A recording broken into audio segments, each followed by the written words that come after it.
Disclaimer. In this story, we will be discussing the sexual assault and murder of a 2-year-old baby girl. This chapter may be triggering for some listeners. This will be the only warning. Please do not listen if you are sensitive to this topic.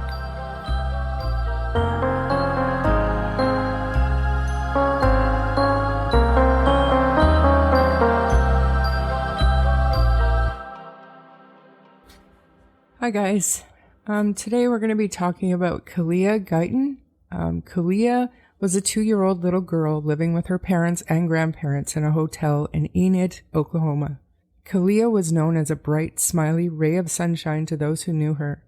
Her mother described her saying, Caliyah was very unique. She knew her ABCs, she knew how to count, she knew her colors, her animals. I'm going to miss everything about her. I'm going to miss her telling me she loves me more.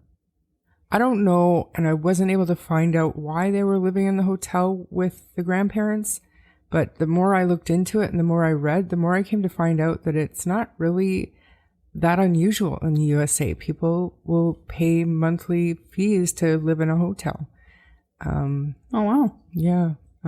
Strange to me, but I guess it's not all that strange and unusual. Yeah. Kind of like Sweet Life of Zach and Cody vibe. I think probably not a nice hotel like that, but it did have a swimming pool.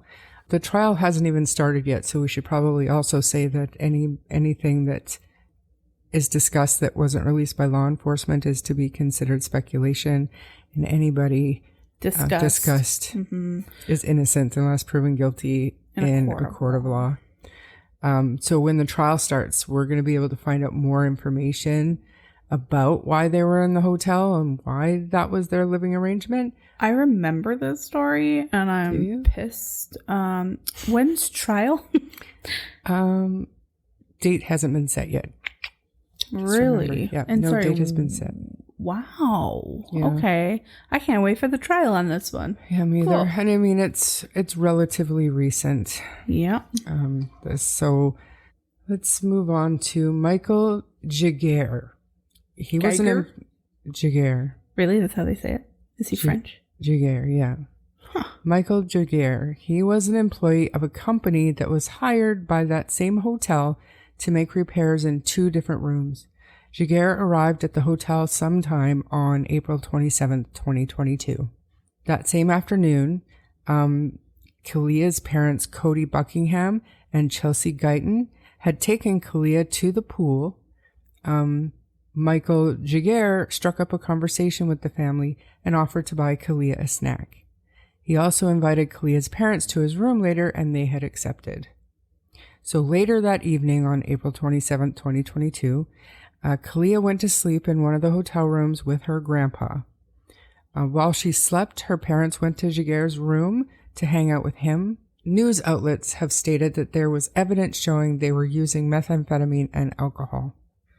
So at some point, Giguère offered Chelsea $5,000 to spend the night with him. I also heard that Giguère made inappropriate comments about Caliyah, saying that she's really cute, but she was too young.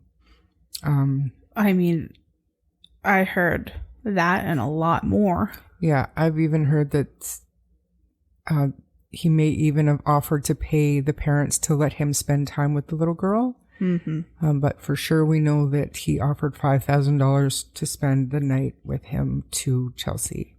So, I mean, I can't remember what I seen or what I read or whatever it was, but like I know a lot about this one, but I thought the parents confirmed that they refused his offer. Chelsea did refuse, but they told him that they knew somebody who would be willing to do that.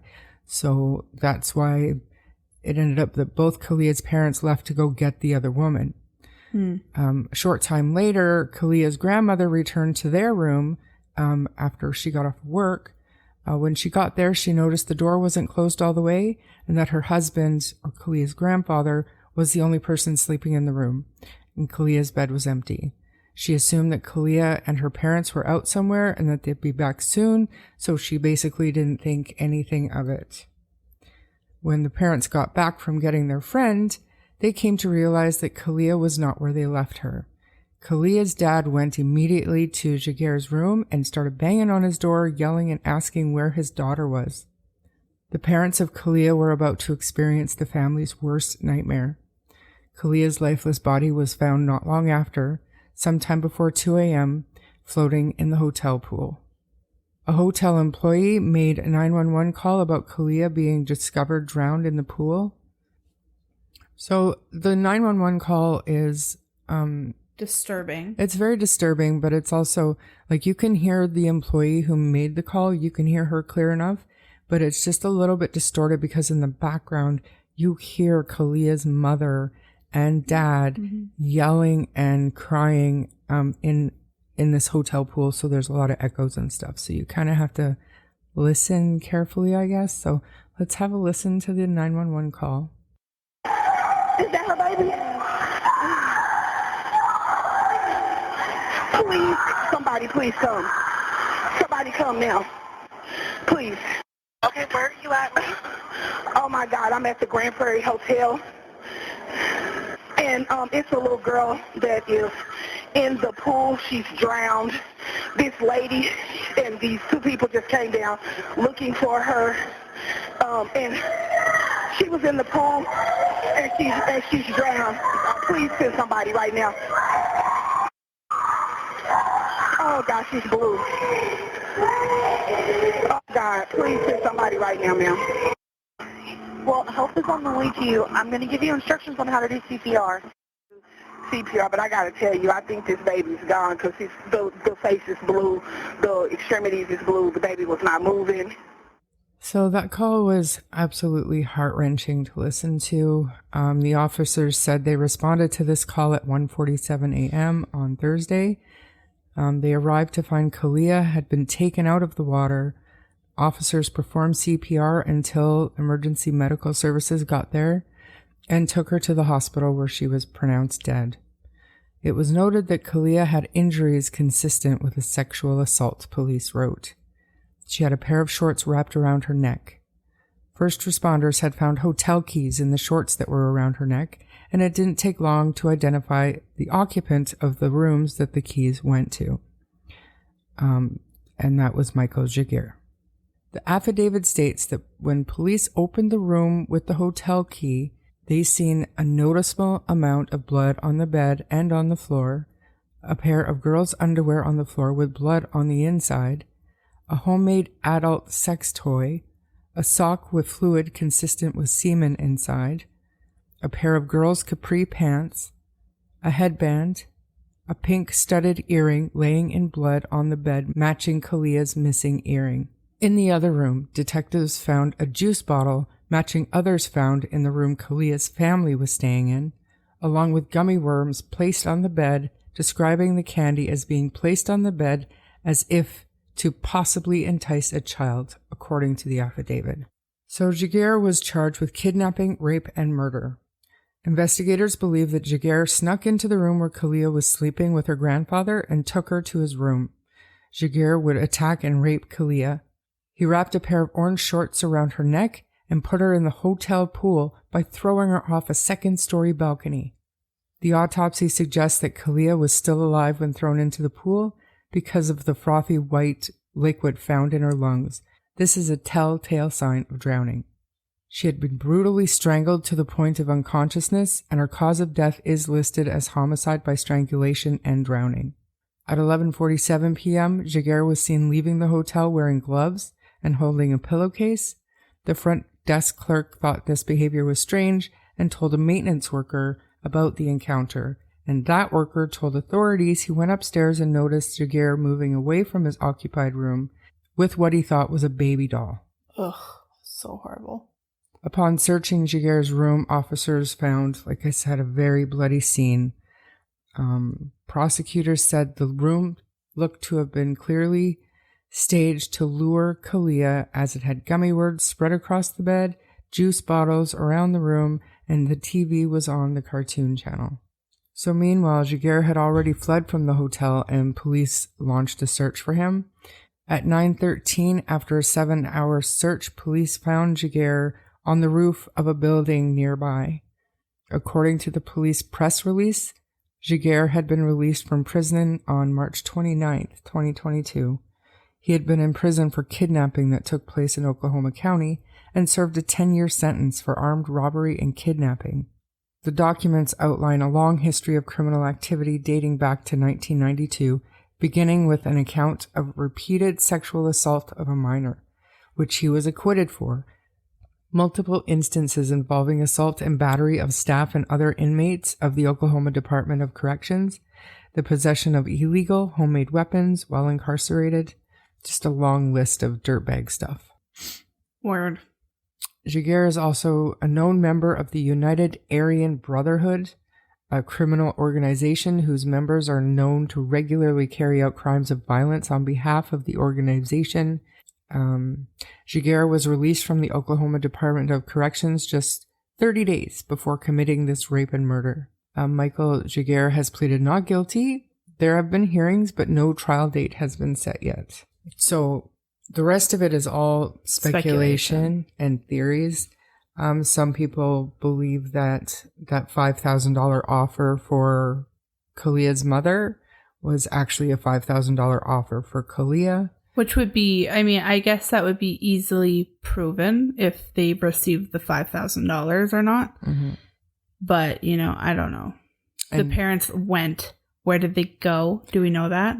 They if they went to a casino. No. Officially, no, but according to the story, they went and they picked up another woman that was going to spend time with Giguère. So I want to know who that woman is. I want to know. And was she with them when they got back to the hotel? Like, I want to know. Did that woman even ever speak to them? Like, did they actually ever have a woman? Because, like, if they cannot produce evidence to show that they were not guilty of what people are speculating, that is fully what I would believe as well. Because if you're doing meth, like if you are someone who will literally, if you will do meth, I feel like you don't have like too many things that you will not do to receive more of that drug. Absolutely. That's what they do. Including letting a man spend some time with your daughter. And yeah, no, that call is authentic. You can hear that. They weren't expecting him to kill her, if that is true. Yeah. But for sure, maybe they did just say, for sure, you can watch my daughter. If he phrased it that way. He happened to have the same like juice from Caliyah's room in his room.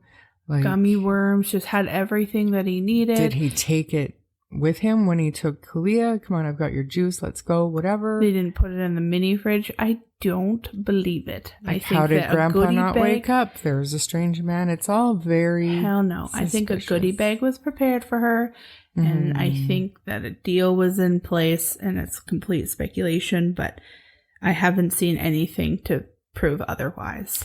There is a petition on change.org to have the parents charged with some kind of neglect. For sure. You're doing you're doing meth and you're supposed to be watching your little girl. So I feel like, so this happened last April. We're not even in April 2023. So it's been less than a year. The trial date hasn't been set yet. The police are probably still investigating the parents and what exactly happened that night. Totally. In any case, it's absolutely tragic and horrific what happened to Caliyah. So She's horrible. Such a cute little girl. I know. And this guy, just like most of them, they have years and years and years of violence, crimes under their belt, and they're still allowed to walk among the rest of us. Yeah, and if the justice system isn't going to be, you know, helping the matter, and we know that these monsters are everywhere, the only thing that we can do right now is change what we are doing and our precautions, and being like if you have a young girl, it doesn't matter if you're a single mom, obviously, or if you have a husband with you, don't bring random men around your little girl or little boy. That's right. Stop it. And I mean, we talk as though women cannot be guilty of these crimes. Obviously, don't bring any stranger around your kids. And it's so hard. It's so hard to know who you can trust and who you can't trust. No, and totally. And if it's just a dude that you're striking up a conversation with, yada yada yada, for sure. But you don't trust him so much that you're gonna now go get him a girl after he's making some criminal, fronts to you and stuff like that. That's when you're like, oh, okay, my daughter's here and this guy's a criminal. But because they are criminals in, their drug use and all of that, they don't have that light bulb to go off. Yeah. And that's the difference. Don't let criminals around your kid, especially if you know it's a criminal. That's right. And in, suspicious circumstances, just happens to come across them while they're coming out of the swimming pool and befriends them. And, there's something wrong. He invites you back to do meth. Yeah, exactly. And you accept this offer, and I don't know. It's very suspicious to me, and it's disgusting. So they did have a GoFundMe to raise funds for Caliyah's funeral services. Their goal was $10,000, and I saw today that they had reached $10,313. So good for them. They were able to give her a proper burial and probably a very nice service for that amount of money. Have we ever heard anything from the grandparents? Like, what have they said about it? Not that you can really find. Like, when it first happened, there was more, there was more information, but I feel like there's been a lot that's been pulled back now. It's going to trial soon, so there's not a whole lot of information out. And this is another one that it's going to be a bookmark and to be continued, because obviously when the trial happens, or if this monster changes his plea at some point to avoid the death penalty or something like that happens, we'll definitely have to reopen this book and cover it further. Totally. So other than that, I think that's the story of little Caliyah, and I can't wait till somebody gets convicted for this. That's right. And more information comes out about the parents, and at the very least, they should be held responsible for neglect or something. Yeah, some accountability is needed, like ASAP. Yeah. If you enjoyed this episode, please subscribe to the podcast and share with your friends. If you don't mind giving us a 5-star rating, it will help our show grow. You can also find us on Facebook and YouTube at True Crime Story Podcast, where the discussion can continue. If you wish to contact us, you may do so via email at truecrimestorypod@gmail.com. I'm Bree. And I'm Char. And we'll see you on the next chapter. Bye! Bye!